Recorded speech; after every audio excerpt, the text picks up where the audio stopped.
कि निःशुल्क प्रसाद ग्रहण करने के लिए सारे स्कूल के बच्चे जो हैं लाइन में लगे हुए हैं और यहीं से इन लोगों को निःशुल्क प्रसाद वितरण किया जा रहा है। जैसा कि आप देख पा रहे होंगे, चाहे आप कहीं से भी XYZ, आपको प्रसाद के रूप में देखिए क्या मिल रहा है। ये चीज़ें जो है कि सर और मैडम यहाँ के लोग बच्चों को प्रसाद वितरित कर रहे हैं। तो आइए मैं दिखाता हूँ क्या बांट रहे हैं लोग प्रसाद में। किस चीज़ के लड्डू है मैम? गुड़ का और बेसन का। अच्छा, गुड़ का और बेसन का। तो कुछ चार्जेस भी इसके हैं या फिर निःशुल्क हैं? सारे बच्चों के लिए जो भी कहीं से भी घूमने आए हैं।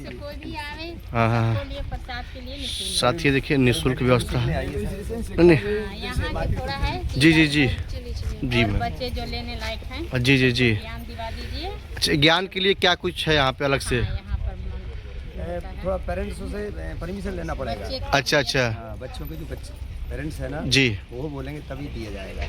और बाकी आप लोग बिना पेरेंट्स की मर्जी से यहाँ ज्ञान नहीं दे सकते हैं?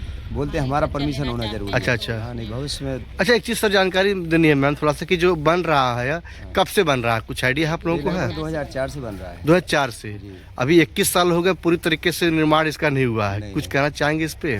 देखिए, ये जो मंदिर है सर्ववेद महामंदिर के नाम से है जी, जिसमें 20,000 लोग एक साथ बैठ करके मेडिटेशन पर पोस्टर पे सर तो अभी 25,000 मैंने देखा कहीं है। नहीं 20,000। 20,000 ही है?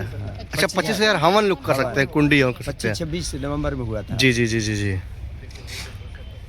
ये लगभग 2004 से बन रहा है जी 20,000 लोग साथ में बैठ के ध्यान कर सकते जी हैं। महर्षि सदाफल देवी महाराज ने जिस वेद की रचना की है जी उसी के आधार पर इस मंदिर का निर्माण हुआ है। जी तो ये हमको संदेश दे रहा है कि जन कल्याण हो, मानव कल्याण हो, विश्व का कल्याण हो। जी हम बाहर रूप से तो स्वस्थ हैं लेकिन अंदर से हम अस्वस्थ हैं। जी जी जी ये जो मेडिटेशन सिखाया जाता है जी यह सारी समस्याओं का निदान है। जी। तो कभी भविष्य में आइएगा।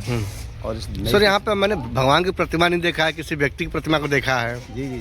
तो ऐसा क्या है उस व्यक्ति के अंदर जिसकी प्रतिमा अंदर लगी हुई है? हमारे शास्त्र कहते हैं जी हरि व्यापक सर्वत्र समाना। जी हरि जो है भगवान है, जो परमात्मा सब जगह है। जी ऐसा कोई जगह नहीं जहाँ पर प्रभु ना हो। जी तो उसको हम कैसे जानेंगे? जी। ये जो ब्रह्म विद्या भंगम योग के द्वारा जो मेडिटेशन सिखाया जाता है इसी के द्वारा उस चीज को हम जान सकते हैं, उस प्रभु को हम जान सकते हैं। तो ये ब्रह्म विद्या भंगम योग की सनातन धर्म की आंतरिक प्रणाली को सिखाता है।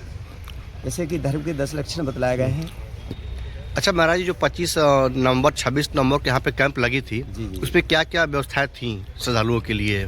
श्रद्धालुओं के लिए यहाँ पर ठहरने की व्यवस्था थी जी, भोजन व्यवस्था थी जी। यहाँ 25,000 जो वेदियाँ बनाई गई थी। अच्छा। उसमें अपनी कुंड लेकर के, अपना निजी कुंड लेकर के उसमें बैठ करके अपनी भौतिक कामना की पूर्ति के लिए हवन कर सकते हैं। तो सुनते कि यहाँ पे लोग विभिन्न देशों से लोग आते हैं। हाँ, लगभग 55 देशों के लोग जुड़ चुके हैं जी। अन्य देश के और लोग आ रहे हैं। कितने कैंप यहाँ बनाए गए थे? ऐसा तो कुछ अनुमान नहीं है जी, लेकिन जितने भी प्रदेश हैं प्रदेश वाइज प्रदेश लोगों के लिए। अच्छा, एक प्रदेश में कितने कैंप यहाँ बनाए गए थे? ये भी अच्छा, कोई बात नहीं। तो 25-26 कुछ कार्यक्रम जो है आप लोगों का सबसे संपन्न हो चुका है? हाँ, ये वर्ष में एक बार होता है।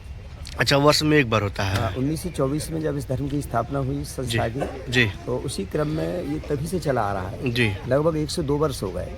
कभी नवंबर में पड़ता है, कभी दिसंबर में पड़ता है, तो उसी क्रम में ये। अच्छा, हमें कैंप लेने के लिए क्या कोई फॉर्म भरना पड़ता है या फिर कैसे क्या है कि हम कैंप चाहे तो मिल सकता है? आपको सूचना देना है। कहाँ देना है? कोई देना है, संस्था में देना है। अच्छा, ठीक है।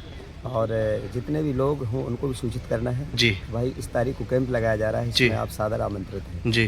तो यहाँ से संस्था से जा करके जी सब लोगों को इस विषय में बताएंगे और मेडिटेशन सिखाएंगे। अब पिछली बार सर मैं वीडियो यहाँ का बनाया था तो यहाँ पे कुछ नेपाल से लोग आए थे, उनका पर्स चोरी हो गया था, कुछ पॉकेटमार भी यहाँ घूम रहे थे। पिछली बार इसी मौसम में मैं आया था जी जी जी। तो क्या यहाँ ऐसा भी संभव है कि प्रशासन के रहते हुए पॉकेट मारी हो जा रही है? बाहरी लोगों का ऐसा सुना है ना। पर जो आप जानते हैं कि बाहरी लोग आ रहे हैं तो आपको व्यवस्था उस तरीके से रखनी चाहिए कि यहाँ पे परिंदा भी पर न मार सके। व्यवस्था तो की जाती है लेकिन सर अब क्या बताएं, व्यवस्था बहुत सारी करनी पड़ती है जी। तो इस बार कोई ऐसी घटना घटी है कि नहीं, आपकी जानकारी में है कि नहीं? सही घटी है। हमारे साथ चाचा मिले, आपका बहुत बहुत धन्यवाद, शुक्रिया।